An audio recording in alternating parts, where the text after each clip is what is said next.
Señor, gracias te damos en esta tarde por tu palabra. Gracias te damos por ese privilegio de estar aquí en tu presencia para compartir y aprender más de lo que tú nos quieres enseñar, Señor. Gracias te damos, Señor, por este tiempo. Gracias, Señor, te doy por mis hermanos presentes, por aquellos que van a estar escuchando en la retransmisión al rato. Te pido sobre todo ahora que des a mis hermanos sin oídos para oír, corazones para recibir. Gracias también por ungir mis labios, guía mis pensamientos, mis palabras, y te daremos la honra y la gloria en nombre de Cristo Jesús. Amén. Gracias a Dios. Efesios capítulo 3. Y vamos a estar viendo en esta tarde los versículos 8 a 13. Efesios capítulo 3, comenzando con el verso 8.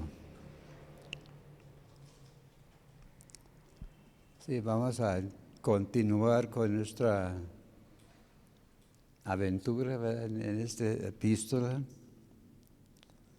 Tantas cosas que hemos aprendido y sobre todo lo que queda delante, ¿verdad?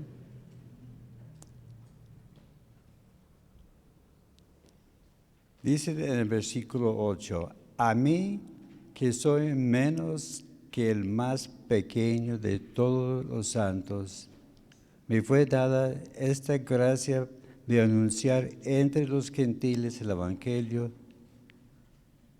de las inescrutables riquezas de Cristo y de aclarar a todos cuál sea la dispensación del misterio escondido desde los siglos en Cristo, en Dios, y creó todas las cosas, para que la multiforme sabiduría de Dios sea ahora dada a conocer por medio de la Iglesia a los principados y potestades en los lugares celestiales, conforme al propósito eterno que hizo en Cristo Jesús, nuestro Señor, en quien tenemos seguridad y acceso con confianza por medio de la fe en Él. Por lo cual pido que no desmayéis a causa de mis tribulaciones por vosotros, las cuales son vuestra gloria. Amén. Gracias a Dios. Pero últimamente, hermanos, estamos viendo en esta epístola varias cosas. Hemos estado viendo lo que Dios ha hecho por nosotros. Hemos visto que somos miembros de la gran familia de Dios. Por eso decimos que somos hermanos. Sí, tenemos comunión unos con otros. También tenemos libre acceso al trono de gracia. Para mí es de los beneficios más grandes que hay. Que cuando hay problemas, cuando hay dificultades, si hay algo pendiente, podemos acercarnos confiadamente, así sin temor. Porque algunos dirán, pues hermano, tú no sabes lo que yo he hecho, tú no sabes cómo he fallado a Dios. Pero no, eso es de menos. La gracia de Dios nos da el perdón que necesitamos. Y por eso podemos acercarnos, así como el hijo puede acercarse a su padre. También somos una iglesia con una sola meta, que es proclamar las virtudes de Dios. Como está allá en la epístola de Pedro, que somos nación santa, pueblo adquirido, para anunciar las virtudes de aquel que nos llamó de las tinieblas a su luz admirable. Así que esa es nuestra meta, de anunciar las virtudes, las cosas que Dios ha hecho, las bondades de Dios. Porque allá afuera hay muchos que piensan que no, que allá está Dios con su manso y esperando que nos vayamos y nos va a aplastar como una mosca, ¿verdad? Pero nos dice que Dios nos ama y no es nada cruel, es un Dios de amor. También somos conciudadanos, somos un solo pueblo. Aunque hay algunos que dicen que yo vengo de otra nación, ¿vale? como su servidor, o yo soy de otro pueblo, porque hay gente aquí que viene hay personas de varios estados.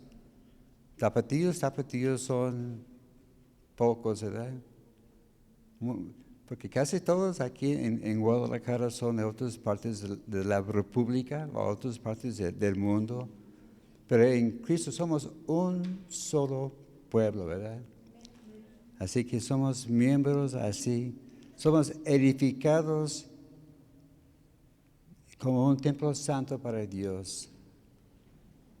Y pusimos el ejemplo de cómo fue edificado este templo, este edificio. Ya merito va a cumplir 100 años. Dice que es 1930. ¿Y quién iba a imaginar que iba a llegar a tener sus 100 años? Pero aquí estamos, ¿verdad? Bien firmes, bien fundados. Claro, tuvimos que hacer algunos arreglos, por supuesto, en este tiempo, pero aquí estamos de pie todavía. Así, pero la cosa es, hay que buscar cuál es la piedra fundamental del ángulo. Y vimos que Cristo es la piedra fundamental. Si estamos fundados en Cristo, vamos a tener una vida firme y con propósito. También en el último estudio vimos que del misterio de Cristo que ha sido revelado. Vimos que este misterio fue revelado a Pablo. Podemos ver allá en el libro de Hechos, cuando Pablo estaba dando testimonio de su vida, que él pasó tiempo allá en el desierto después de su conversión. Y estuvo allá y Jesús le enseñó tantas cosas. Porque Pablo no era testigo presencial de Cristo, ¿verdad? Él perseguía a la iglesia, a lo mejor él había oído de Jesús, pero no era testigo presencial. Pero vemos que fue revelado y Pablo está revelando a nosotros las verdades que él aprendió de Cristo. Y vemos que el clave de ese misterio es que los gentiles somos coherederos junto con los gentiles. Porque vimos hace algunas semanas que había algunos judíos que pensaron que los gentiles eran como el combustible del infierno, que no servíamos para nada. Si éramos los judíos y solamente los judíos podían ser salvos. Y si acaso quieres ser salvo, tienes que seguir la ley. Ese fue el problema que hubo allá en Gálatas, como vimos en aquellos estudios. Pero vimos que somos miembros del mismo cuerpo. En la versión, la Mundo Hispano dice que somos incooperados. También somos copartícipes de las promesas de Dios. Y ese el prefijo co significa que tenemos partes iguales. Así que podemos ver claramente que esto indica que los judíos y los gentiles tienen los mismos derechos y privilegios. Así que todo lo que Dios prometió a Abraham y su descendencia también corresponde a nosotros. Podemos reclamar las promesas de Dios. Así que no hay promesas para los judíos, no hay promesas para los gentiles, hay promesas para los hijos de Dios. Y ahora vamos a estar viendo acerca de el mensaje que Pablo predicaba. Ese es el tema de hoy, el mensaje que Pablo predicaba. En el versículo 8 vimos primero sus calificaciones como ministro. Pablo inicia diciendo, a mí que soy menos que el más pequeño de todos los santos. Vemos que en la nueva versión internacional dice que yo soy el más insignificante de todos los creyentes. En la versión Las Santas Escrituras dice el más pequeño de todos los santos. En la Biblia la palabra de Dios para todos dice, soy el menos importante del pueblo de Dios. Y uno puede estar pensando, bueno, lo que Pablo estaba diciendo es que no, yo soy un don nadie. Bueno, Pablo no estaba menospreciando a sí mismo. Sí, claro, Pablo estaba mostrando su lado de humildad. Porque hay gente que dice, ay, yo soy su pobre servidor. Y hay unos que muestran humildad y a veces es una humildad falsa, ¿verdad? Que está allá, que yo soy tan humilde, manso, y no, eso no nadie. Pues no, ese no fue el caso de Pablo. Vemos que en Pablo él fue de las mejores personas más preparadas en su época. Su maestro era Gamaliel, como vemos allá en Hechos capítulo 22, verso 3, cuando Pablo estaba siendo juzgado y tuvo tiempo de testificar de su trasfondo. Hechos 22, versículo 3, dice que yo de cierto soy judío, nacido en Tarso de Cilicia, pero criado en esta ciudad, hablando de Jerusalén, instruido a los pies de Gamaliel, estrictamente conforme a la ley de nuestros padres, celoso de Dios, como hoy lo sois todos vosotros.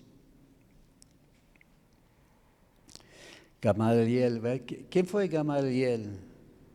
Bueno, podemos ver allá en Hechos capítulo 5, verso 34, cuando de nuevo los discípulos estaban enfrente de los fariseos para predicar la resurrección de Cristo, y los fariseos, los saduceos les querían matar. Y estaban ya ellos furiosos, bien enojados. Y Gamaliel se levantó y dijo, ¿sabes qué? Sácalos y vamos a hablar en privado. Entonces sacaron los discípulos y Gamaliel se levantó y dijo, ¿sabes qué? Hay que tener cuidado con ellos. Y puso un par de ejemplos de gente que se había levantado y llevado sus seguidores, murieron y su movimiento terminaban. Y digo, mira, ¿sabes qué? Hay que esperar tantito, porque si esto que hacen estos discípulos es de Dios, vamos a estar peleando en contra de Dios, así que tranquilos, déjenlos en paz. Está bien. Entonces, trajeron otra vez los discípulos, los golpearon, dice, ¿sabes qué? Ya no prediques más. Pero ellos seguían predicando. Así que Gamaliel fue sabio dio ese consejo de dejar en paz a los discípulos. Este mismo Gamaliel fue que enseñaba a Pablo. Así que Pablo tuvo el mejor maestro de todos. Vemos que también Pablo fue un gran maestro de la ley de Moisés. Y podemos ver en sus escrituras que él citaba mucho la ley de Moisés, el Antiguo Testamento. Vemos que allá en Romanos, tantas veces que él estaba citando, dice las escrituras, y citaba mucho también en sus epístolas. Vemos que él fue como una concordancia de 2 pies. Él decía, dice la Biblia, y él citaba lo que decía la Biblia, ¿verdad? Hemos tenido aquí a algunos pastores y obreros que eran igual. Había un hermano que estaba aquí cuando yo llegué, y no, él sabía la Biblia de derecha por atrás. Como yo estaba diciendo, ay, ¿dónde está tal versículo? Él me decía, está en tal parte. Gracias, hermano Rafael Rojas. No, a veces también hasta el pastor decía, oye, ¿dónde está hermano Rafa? Respondía. Él conocía bien la palabra de Dios, y así fue también Pablo. Y hay que recordar también el trasfondo y el testimonio de Pablo. Como dice allá en 1 Corintios 15, verso 9, dice que él nació fuera de tiempo. Y dice que yo no soy digno de ser llamado apóstol de Cristo porque yo perseguí a la iglesia. Pero por la gracia de Dios soy lo que soy. Así que Pablo estaba reconociendo, mira, quizás yo ando como ando porque Dios ha estado conmigo. Es por la gracia de Dios que soy este apóstol. Y también fue agradecido porque Dios le había llamado. En 1 de Timoteo capítulo 1, versos 12 a 14.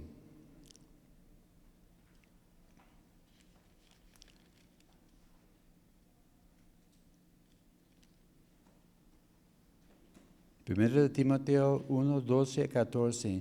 Doy gracias a que me fortaleció a Cristo Jesús nuestro Señor, porque me tuvo por fiel poniéndome en el ministerio, habiendo yo sido antes blasfemo, perseguidor e injuriador, mas fui recibido a misericordia porque lo hice por ignorancia y la incredulidad.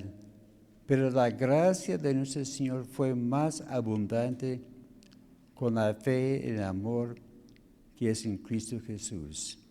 Vemos que él reconoció que fue llamado a ser ministro de las buenas nuevas.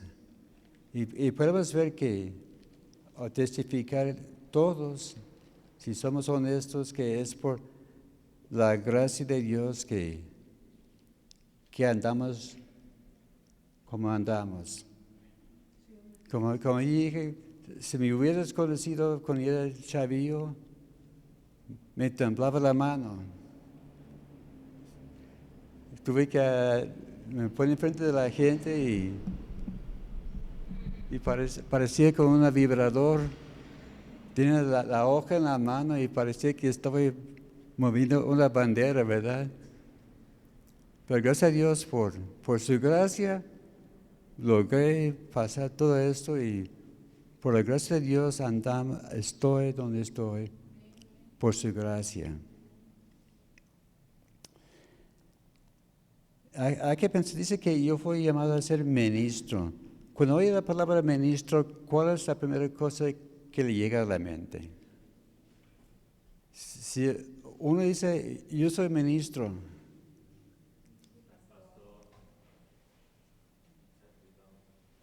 servidor. Sí, porque a veces la gente ve, yo estoy llenando formatos y dice, a ver, su ocupación, ¿a qué se dedique? Soy ministro de culto. A ver, bueno, pastorando, ya comprendo. Pero la cosa es, algunos tienen un concepto equivocado de que es un ministro. Algunos piensan que no, es que está allá en medio del frente y que bien trajeado y si le acerca, pues, le tiene que besar la mano o mostrar mucho respeto. Sí, hay que mostrar respeto. Pero muchos piensan que no, está muy encima de los demás. Inclusive a veces bromeaba con la gente antes y con la gente donde tenía yo más confianza, le saludaba y me acercaba la mano. Y había un hermano que lo tomó de mal y dijo, ay, el hermano Esteban quiere que le bese la mano. Entonces ya lo dejé de hacer con él. Era de pura broma. Así que así soy yo, de bromista. Pero si se ve en el texto original, en el griego, la palabra ministro aquí es diáconos. Es lo que es un ministro, diáconos. ¿Qué quiere decir diáconos? Quiere decir siervo. Podemos ver allá en Hechos capítulo 6, dice cuando llegó esta necesidad en la iglesia de servir las mesas, los discípulos dijeron, ¿sabes qué? Nosotros no tenemos tiempo de servir mesas. Lo podemos hacer, pero nos quita tiempo para orar y buscar a Dios. Entonces hay que buscar a 7 hombres capacitados para que se encarga de esa tarea. Así que el ministro, primero eran capacitados para enseñar. Ese fue los primeros requisitos, que sean aptos para enseñar a la gente, los que tienen conocimiento de la palabra de Dios. Pero su primer trabajo era servir las mesas. Porque algunos tienen esa idea que el ministro es el mero mero. Como hay iglesias que, por lo menos donde yo fui criado en la iglesia metodista, en esa iglesia donde yo fui criado, los pastores entraban con sus, como tipo de toga, ¿verdad? Ministraba y se veía de lejos, ¿no? Ahí está el reverendo, el pastor, no decimos pastor, dice el reverendo fulano de tal. Pero vemos que hace un diácono, hace mandados, es un asistente, es un mesero, es uno que hace cosas serviciales. Sí, por eso cuando llega a esos convivios, se ve luego quiénes son los verdaderos siervos, los que están ya buscando, a ver, ¿qué hace falta? A ver, ¿qué hace falta en este mes? A ver, falta sillas por acá. A la hora del hermano ahí. Así son los verdaderos ministros de Dios. Y vemos que hay que tener un balance, porque algunos tienen la idea, sí, yo soy ministro, yo soy un don nadie. Y otros dicen, ¿sabes qué es? Yo soy el ministro y no quiero ensuciar mis manos. Y tampoco quiero que me ensucie, ¿verdad?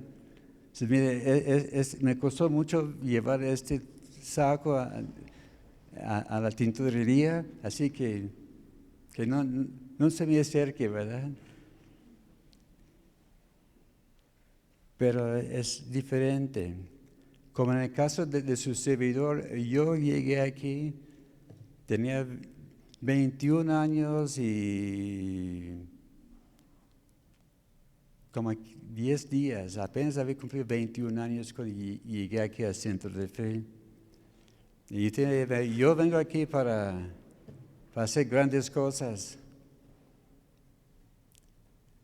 Y había otros hermanos jóvenes en entrenamiento, pastores que ya tenían tiempo aquí.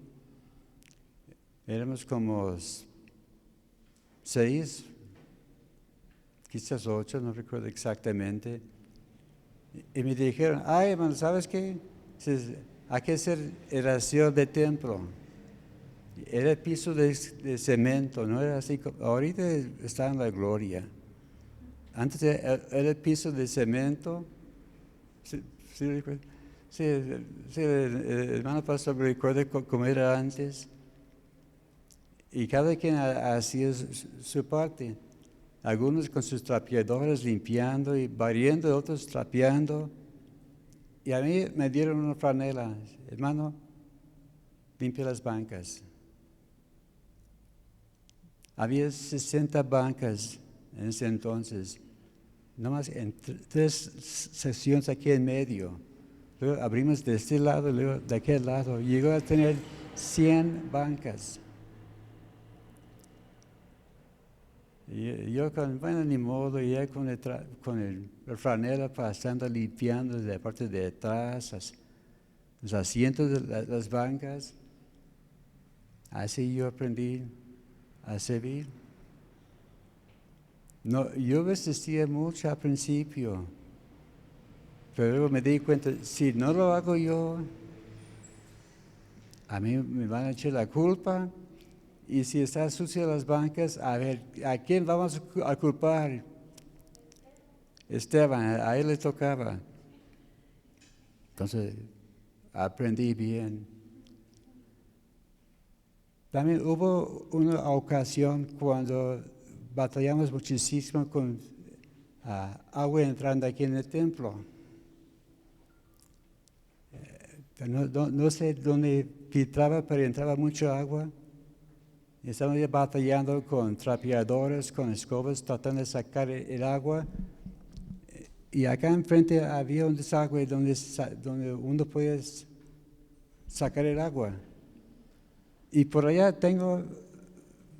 tuvimos una foto, ahí está el hermano Rogelio.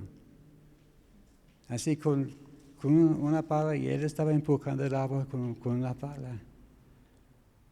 El hermano Rogelio, el fundador aquí de la iglesia, el mero pastor principal,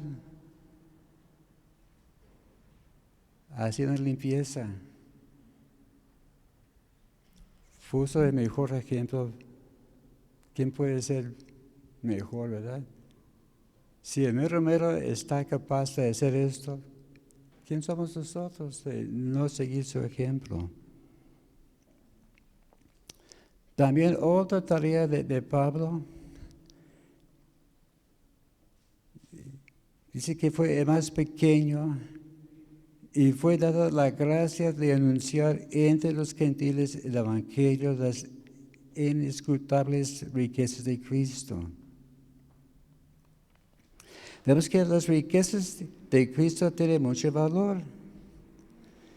Y vemos que eso habla de las cosas más grandes que las riquezas de este mundo. Vemos que allá en 1 Timoteo 6:17 dice que las riquezas materiales de este mundo son inciertas, pierden su valor. Porque antes la gente decía, si quieres riquezas, guarda sus dólares. El dólar ahora pues ha bajado muchísimo en valor. Lo que antes podía hacer con $100, ahora ocupo como 150. A veces voy al banco y hago transacción porque tengo una cuenta bancaria allá en los Estados Unidos. Saco allá con el cajero, gracias a Dios por los cajeros automáticos. Me dan el recibo y voy a la casa y checo allá en línea y dice, hijo. Antes era como $250, ya son como 300. Cada semana me cuesta más. Ahora dice, invierte en oro y plata. Pues va a llegar el día que oro y plata tampoco va a tener su valor. Así que, como dice allá en Santiago capítulo 5, verso 2, que las riquezas son podridas. Así que esas cosas no tienen un valor verdadero. Pero vemos que cuáles son las riquezas verdaderas. Allá en Romanos capítulo 2, verso 4. Vamos a ver el contraste. Las riquezas que sí tienen valor. Dice, o menospreciáis las riquezas de su benignidad, paciencia y longanimidad, ignorando que su benignidad te guía a arrepentimiento. Bueno, aquí vemos frutos del Espíritu Santo que vimos ya hace unos meses ya en Gálatas capítulo 5. La benignidad, que es una cualidad de ser benigno, de ser piadoso. En la Biblia de las Américas dice la bondad de Dios. En la Biblia la palabra de Dios hispanoamericana dice inagotable bondad. Habla también de la paciencia. La paciencia es la capacidad de padecer o soportar algo sin alterarse. Habla de la facultad de saber esperar cuando algo se desea mucho. En la Biblia de las Américas habla de tolerancia. Así que si es algo que deseamos, entre más lo deseamos, más vale la pena esperar. Pues yo tuve que esperar tantito cuando era joven. Quería casarme joven a los 22, 23 años. Es que no quería ser ruco. Pero gracias a Dios, Dios en su tiempo trajo a mi esposa. Yo no sabía luego que iba a ser mi esposa, pero luego yo sentí algo hacia ella. Y tomé tiempo. Tuve miedo que no, ¿qué dirá? ¿Qué dirá? Y llegó un momento que me animé y me dijo, vamos a orar. Ese es cuando tenía yo 23 años y medio. A los 25 y cachito nos casamos. Gracias a Dios todo salió bien. Era el propósito de Dios. Tuve paciencia. Y Dios me dio más de lo que yo necesitaba. Gracias a Dios. Ya vamos por 42 años, ya en enero. Gracias a Dios por su bondad. También otra cosa, habla de la longanimidad, habla de clemencia, de generosidad. Las Biblias de las Américas usan la palabra paciencia. La Biblia la palabra de Dios hispanoamericana dice generosidad de Dios. Habla de largo ánimo. Y vemos que esos atributos nos llevan al arrepentimiento.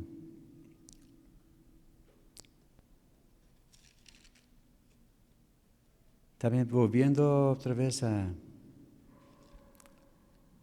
Efesios.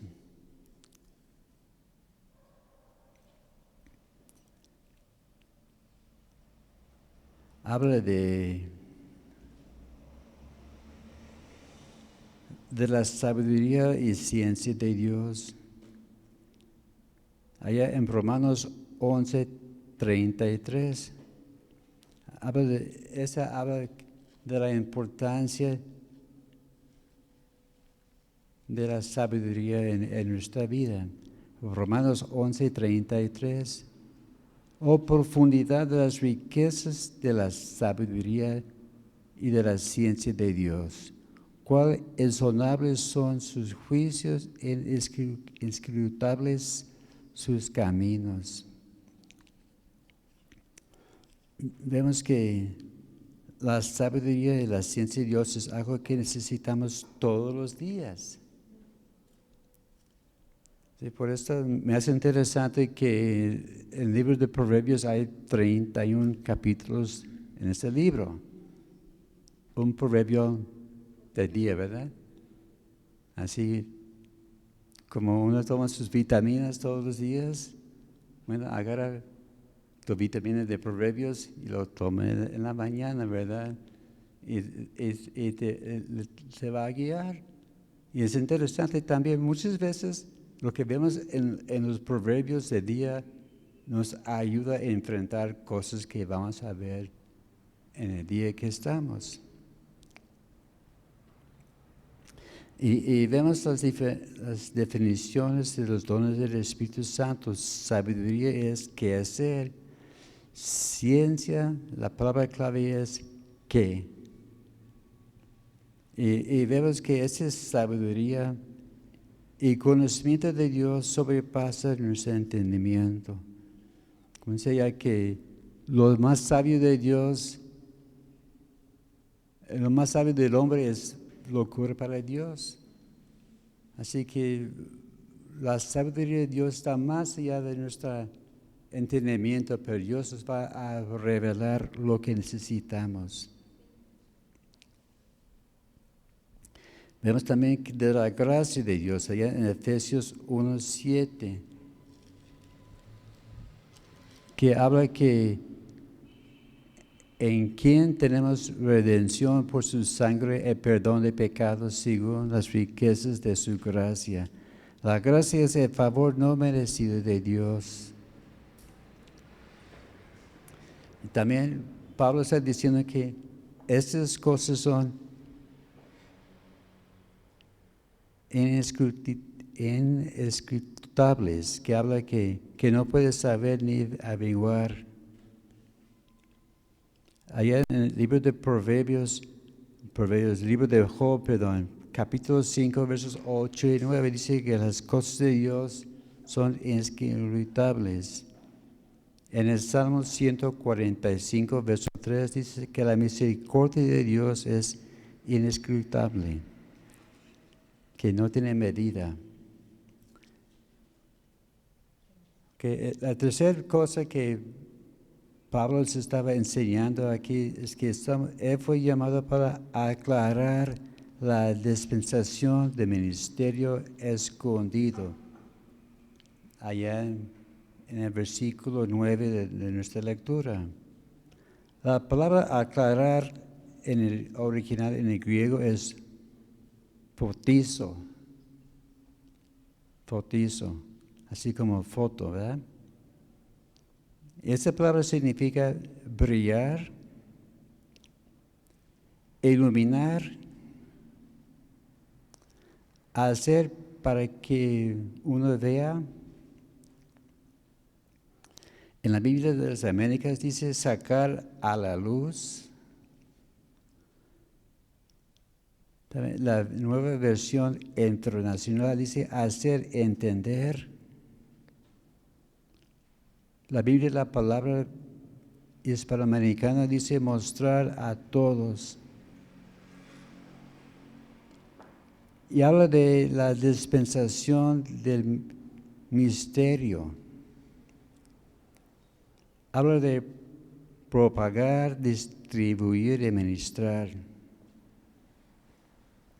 Entonces, yo estaba pensando, dispensación, a ver, ¿qué quiere decir?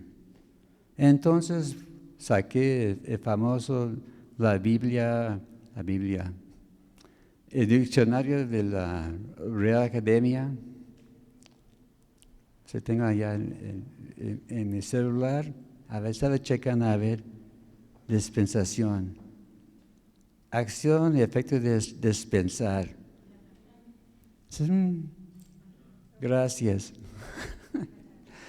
No me aclaraste nada. Entonces, vamos a checar qué quiere decir dispensar. Ok, dice dispensar, dar, conceder, otorgar, distribuir. Y según la Biblia, el diccionario bíblico, la dispensación habla de una comisión, una administración, una función, y habla también de la mayordomía. Y la palabra dispensación en el griego es koinonia. Así como la librería que estuvo allá en el centro de los siglos de los... Bueno, los que tienen mucho tiempo aquí van a recordar la librería koinonia, que habla de comunión. Pero la palabra koinonia significa asociación, participación, comunicación. Y vemos que el misterio escondido habla de el propósito de Dios. Habla de la realización del plan de Dios. También habla del cumplimiento del plan secreto de Dios. Y vemos que este plan ya ha sido revelado a nosotros.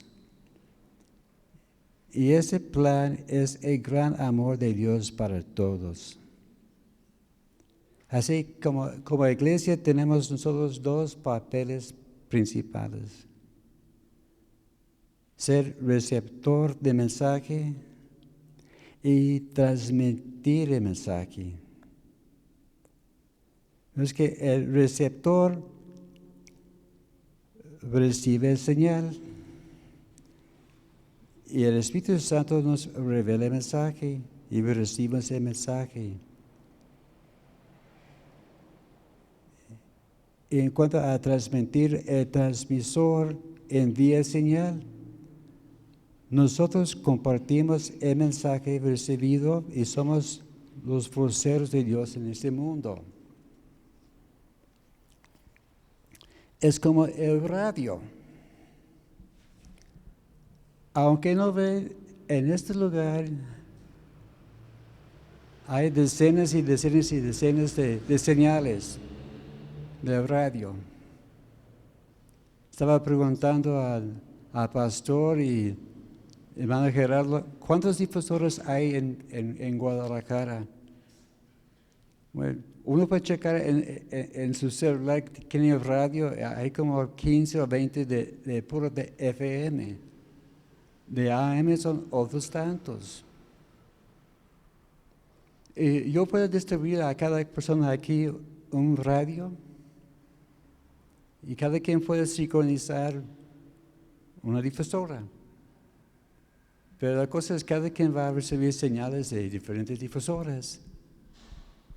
Que ese va a ser de Grupo Asir, este va a ser de la Radio Metrópoli, este va a ser de 1410, este va a ser la Buena Onda y va a ser pura confusión, ¿verdad?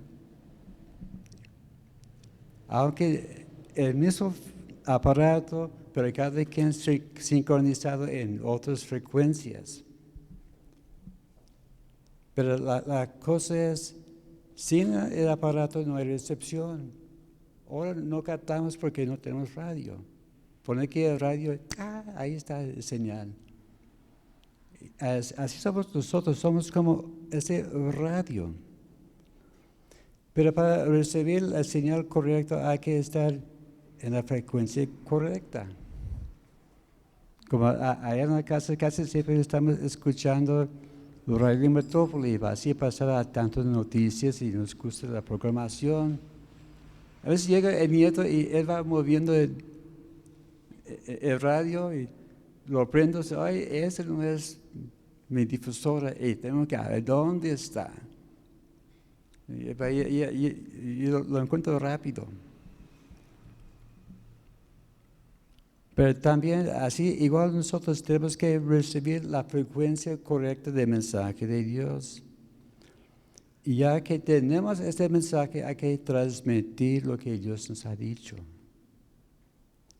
Así que como el señal de radio llega aquí y llega lo que queremos, ¿verdad? Aquí también nosotros como este radio hay que transmitir el mensaje que Dios nos ha dado. También Pablo estaba diciendo, aparte de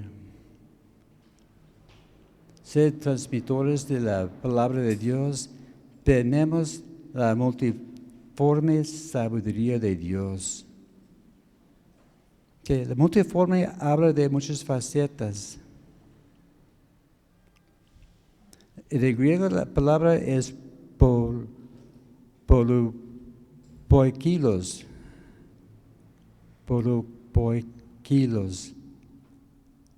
Que literalmente habla de varios colores. Es como un diamante. Parece como una piedra transparente. Pero pegando la luz al diamante se ve facetas diferentes, ¿verdad? O sea, mire, yo veo luz verde, yo veo luz roja. Dependiendo el enfoque y el ángulo que llega la luz, así es la sabiduría de Dios. También habla que no hay límite de la profundidad de la sabiduría de Dios. Y nos habla también de lo bello de la sabiduría de Dios. Porque para las mujeres lo que más encanta es el diamante que le dan, ¿verdad?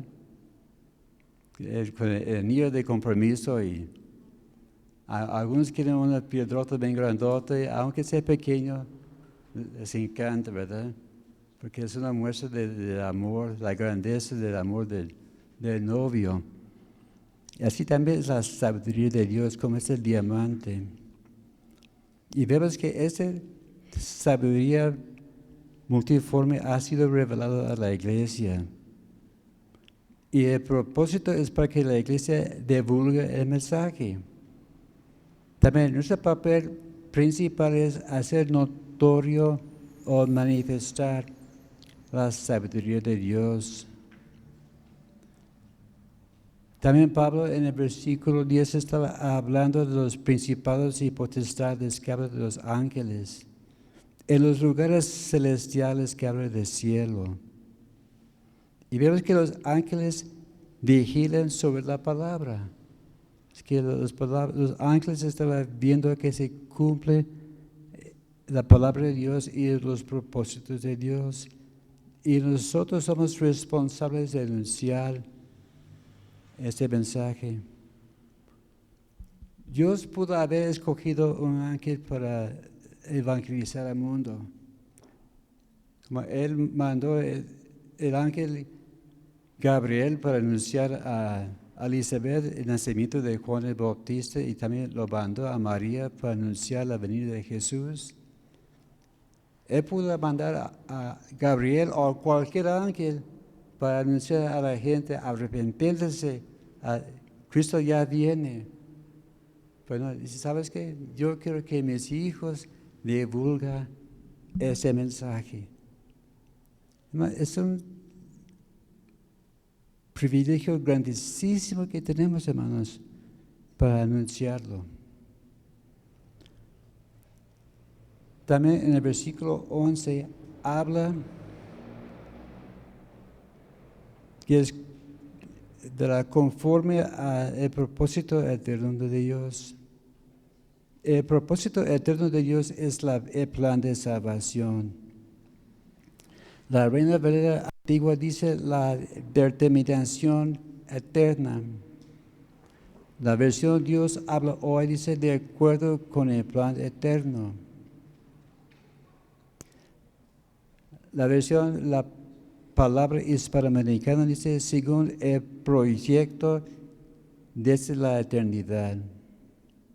Entonces, ¿de qué consiste este plan y propósito? Así que desde el principio, desde antes de la caída, Dios ya tenía listo su plan. Así que cuando Adán pecó, Dios no quedó allá exprimiendo las manos, ay, a ver qué voy a hacer. No.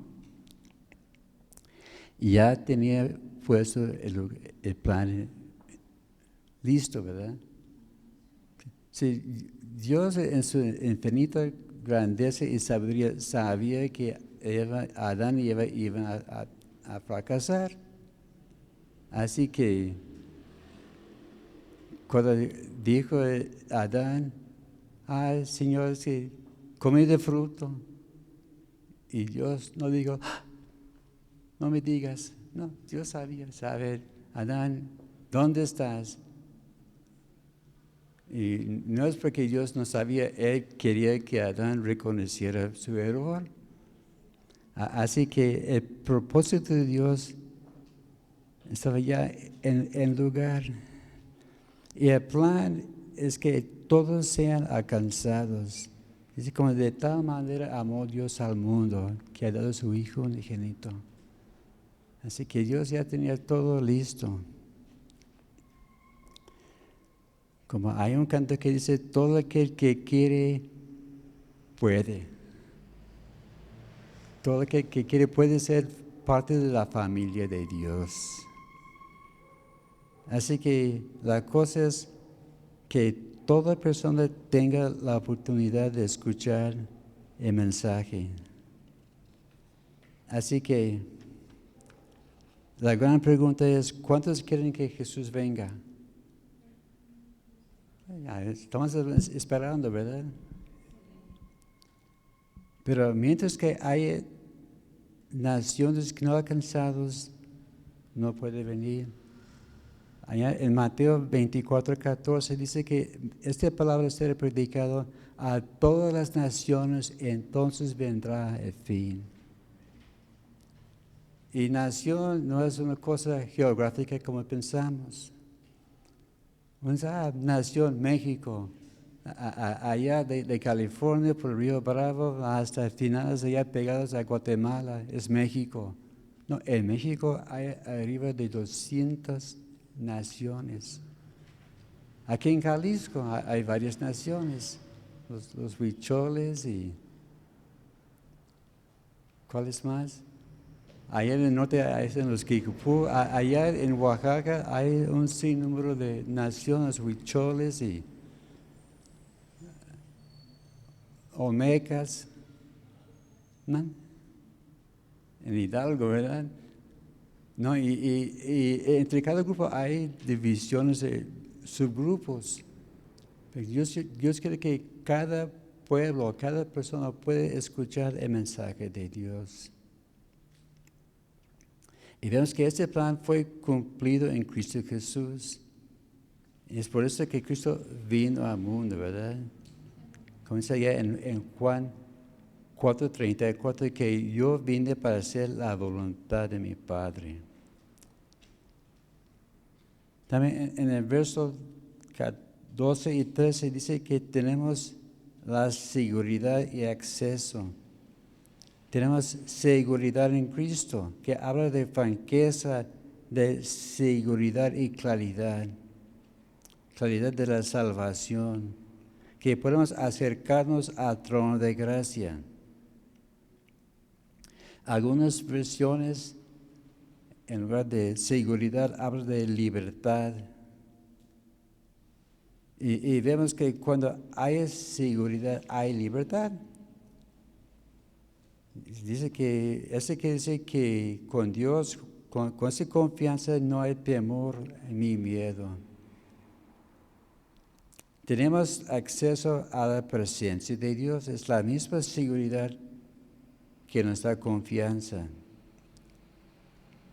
Así que podemos tener acceso y recordar que antes estaba muy limitado el acceso a Dios. Con los judíos, ellos podían más llegar a la pura entrada del tabernáculo, hacer sus sacrificios. El lugar santo podían entrar los sacerdotes para hacer los sacrificios. Pero al fondo, donde estaba el arca del pacto, el lugar santísimo, el sumo sacerdote podía entrar una sola vez al año y con sangre. Y entraba con temor. Tiene que ser puro y libre de pecado. Así que entrar así con confianza, pues no hubo.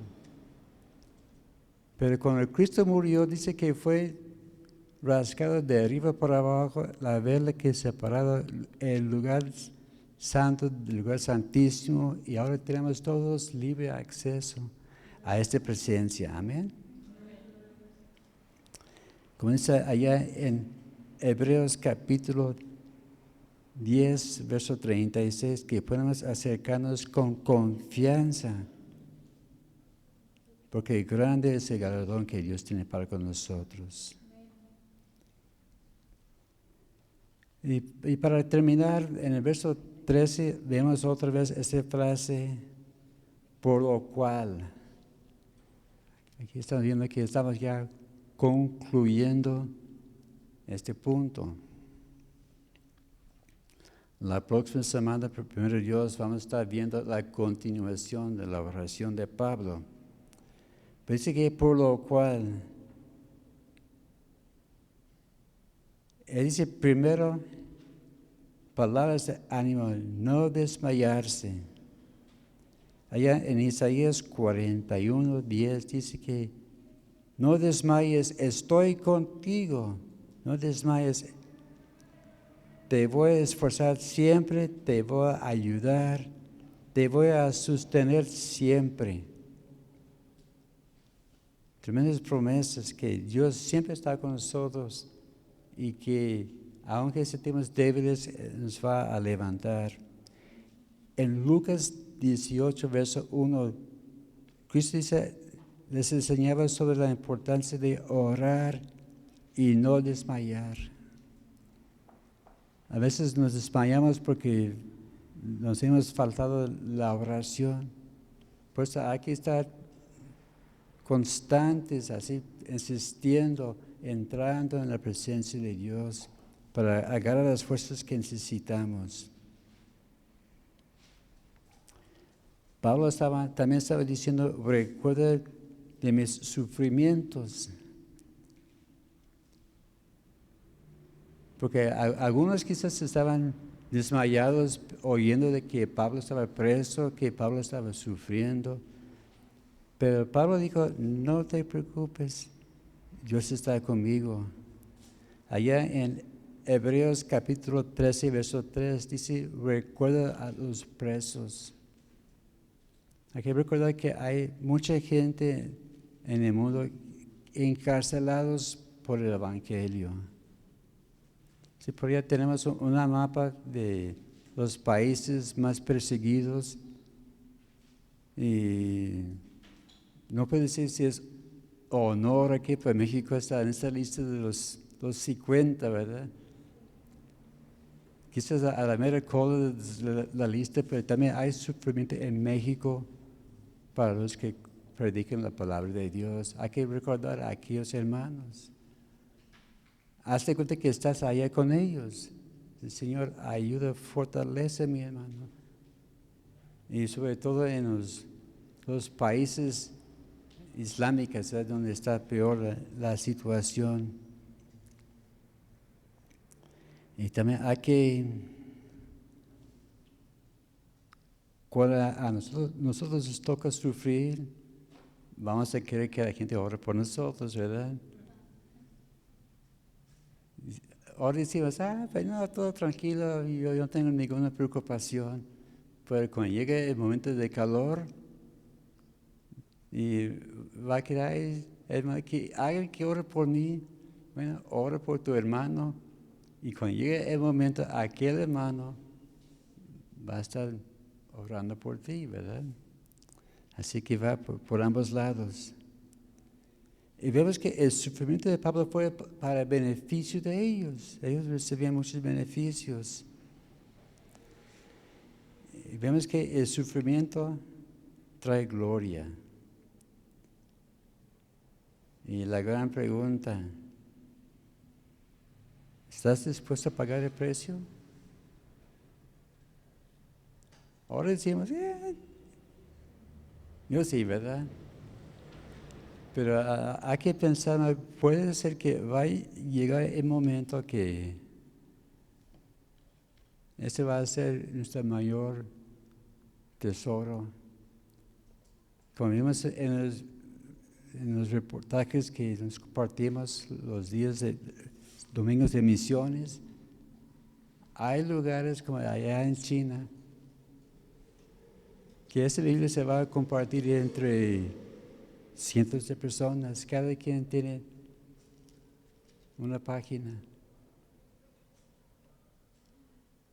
No sé, mira, yo tengo una Biblia aquí que tiene arriba de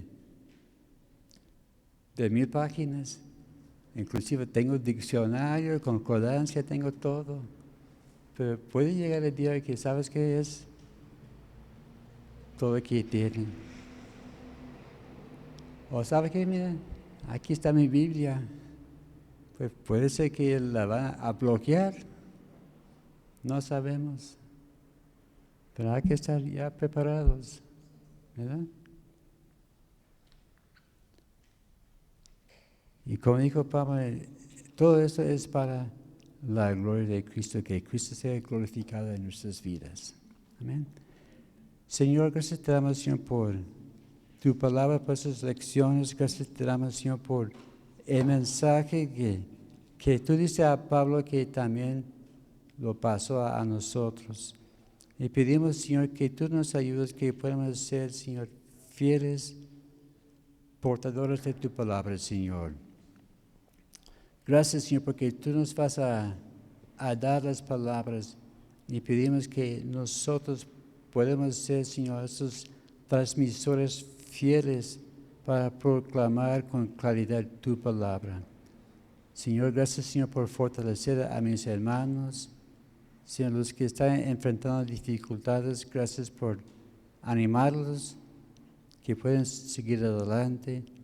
Y gracias te damos, Señor, por tu mano de bendición sobre cada una de nuestras vidas, Señor. Bendice a mis hermanos en su regreso a casa. Bendíceles, Señor. Bendice también la reunión de oración mañana y el culto el domingo. Y te daremos la honra y la gloria en nombre de Cristo Jesús. Amén.